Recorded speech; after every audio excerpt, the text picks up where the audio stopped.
Salut tout le monde et bienvenue dans cette huitième émission des comics pour les nuls présentés par Nul. Petit moment d'hésitation, et oui, ça passe vite mine de rien. Bientôt 10, bientôt 10. J'espère que pour vous la semaine était bonne. Bon, pour moi nickel, du beau temps, qui casse au cinéma, 50 personnes qui m'ont rejoint sur les comics pour les nuls sur Facebook. Bref, ouais, franchement bonne semaine. Bon, il y a du boulot, mais... Bon, si on parlait de comics. Aujourd'hui, on va parler essentiellement et uniquement de Bullet Points. Bullet Points, qu'est-ce que c'est? En fait, Bullet Points, ça rentre dans le cadre des what if. Les what if, en fait, c'est des scénarios alternatifs. Qu'est-ce qui se serait passé si? Bullet Points, en fait, ça se passe donc dans l'univers Marvel. C'est édité par Panini pour 12€. Et donc voilà, tout Bullet Points tient là-dedans. Vous voyez, c'est du 100% Marvel. Alors j'adore le format 100% Marvel. 100% Marvel, en fait, c'est des couvertures souples. C'est léger, ça tient, c'est suffisant, le papier est suffisamment bon pour voilà, c'est du bon papier. Ça se transporte partout, sérieux, j'adore ce format. Franchement, bon format les 100% Marvel. Bon, alors c'est pas du brochet, mais bon, bref. Ouais, Bullet Points, alors de quoi ça parle? Donc ça se passe dans l'univers Marvel, et le topo c'est qu'est-ce qui se serait passé si Abraham Erskine, donc l'homme à qui on doit la formule du super soldat, serait mort une journée plus tôt. C'est-à-dire que du coup, il n'aurait pas eu le temps de donner à Steve Rogers ce sérum du super soldat, et donc Steve Rogers ne peut pas devenir Captain America. Et si, quand il est mort, le Ben Parker, donc l'oncle de Peter Parker, s'il était mort le même jour, donc du coup, Spider-Man n'aurait pas pu être, parce que Spider-Man en grande partie a reçu l'éducation de Ben Parker, donc du coup, Peter Parker n'aurait pas pu devenir Spider-Man. Et donc du coup, l'armée des États-Unis, n'ayant pas Captain America, ils auraient dû se rabattre sur d'autres projets, notamment le projet Iron Man. Bref, voilà, c'est vraiment une version alternative de l'univers Marvel. Alors ça va très très vite à lire, hein, ça se lit facilement. Du coup, dedans, on perd pas de temps, on s'ennuie pas, tout s'enchaîne à une vitesse assez folle. Mais voilà, franchement c'est cool. Alors ça fait 2-3 semaines que je vous parle de choses qui demandent un minimum de connaissances pour être lues. Et voilà, c'est pour ça que je vous en parle de celui-là, parce que celui-là, pour les nuls, c'est super en fait.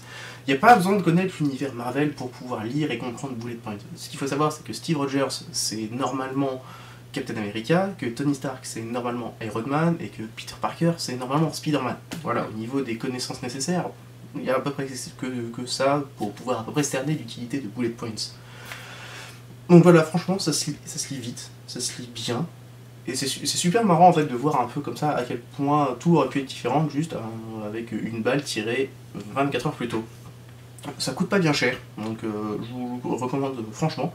Alors je comprends pas ce côté, c'est écrit sur la tranche, il y a un petit 1. Alors je ne sais pas vraiment qu'est-ce qu'ils foutent là, alors est-ce qu'ils le mettent par défaut sur toutes leurs publications chez Panini ou... Enfin, je ne sais pas.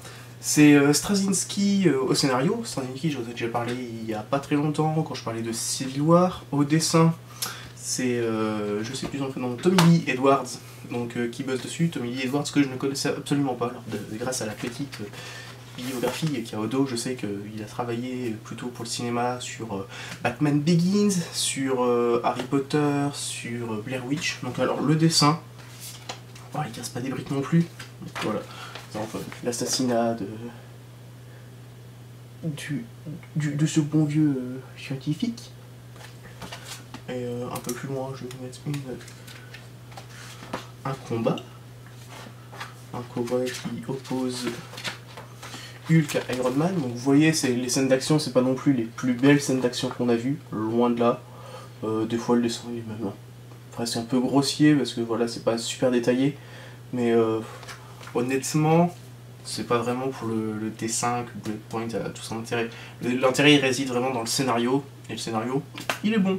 Donc voilà, après le dessin, c'est pas moche, c'est pas non plus quelque chose de fabuleusement beau.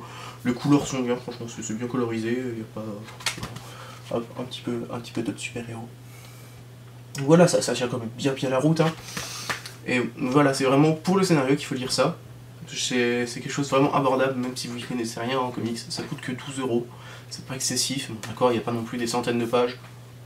Mais franchement, ça se lit, ça se lit bien, ça se lit vite, et je radote là. Mais voilà, c'est super cool, juste de voir un petit peu comment tout aurait pu être différent si juste une balle aurait été tirée 24 heures plus tôt. Bullet Point ne propose que ça, et je trouve que c'est déjà pas mal du tout. Donc voilà, alors si après quelqu'un peut m'expliquer en commentaire pourquoi il y a un 1 sur la tranche, parce qu'il n'y a pas de tome 2, hein, c'est tout Bullet Point tient là-dedans. Et c'est aussi pour ça que c'est cool. Ça se lit vite et on a notre histoire, c'est du vite fait bien fait et c'est nickel. Donc voilà, Bullet Point, je recommande chaudement. Alors c'est sorti il y a déjà pas mal de temps. À trouver, c'est pas forcément ultra évident, mais bon, j'en croise encore régulièrement, même à la FNAC ou sur Nancy, donc je pense que vous ne devriez pas trop galérer pour le trouver. Voilà, Bullet Points, et on ne parlera que de ça aujourd'hui. Parlons que de ça, parlons d'autres choses comme d'hab. Donc rapidement, aujourd'hui je vais vous parler d'un magazine. Je vous avais dit que j'étais pas très fanat de la presse papier de façon générale.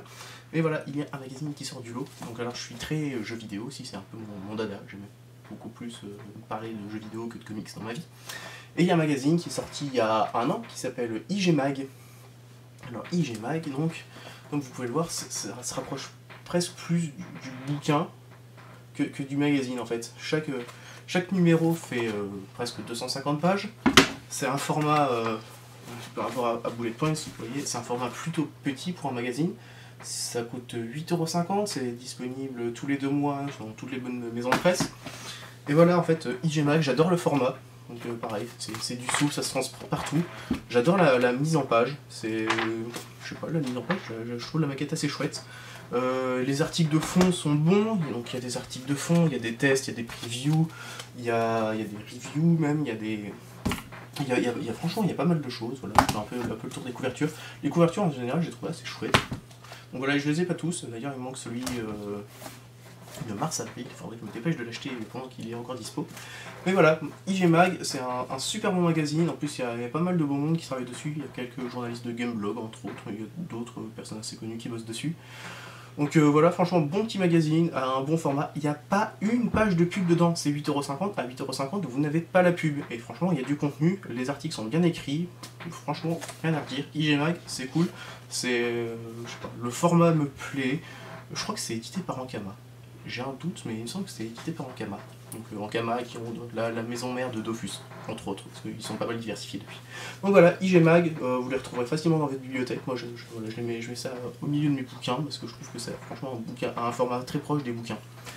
Voilà, on a fini pour aujourd'hui. Donc on n'oublie pas, Bullet Points à 12 €, c'est à peine plus qu'un IG Mag. Alors forcément, franchement, foncez. Voilà, prenez soin de vous, bonne semaine à vous tous, et puis... oui, j'allais oublier, c'est pas sûr qu'il y aura une émission la semaine prochaine. Voilà, je verrai en fonction du temps, mais c'est pas sûr du tout qu'il y ait une émission la semaine prochaine. Donc au pire des cas, prenez soin de vous pour les 2 semaines à venir. Voilà, mais je vais faire mon possible pour qu'il y ait une émission la semaine prochaine. Voilà, allez, prenez soin de vous. Ciao.